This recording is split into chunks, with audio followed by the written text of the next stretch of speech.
ترمذی شریف کی روایت ہے، حضرت انس بن مالک رضی اللہ تعالیٰ عنہ اس کے راوی ہیں، نبی علیہ السلام نے فرمایا، ما من مؤمن الا وله بابان، باب یصعد منہ عملہ وباب ینزل منہ رزقہ فاذا مات بقی علیہ،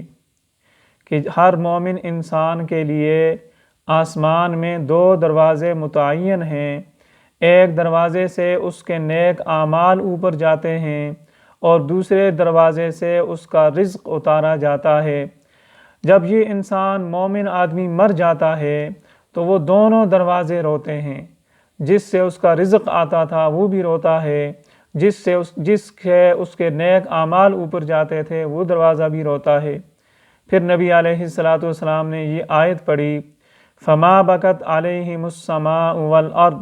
وما كانوا منظرین، کہ فرعون اور آل فرعون کی ہلاکت کے بعد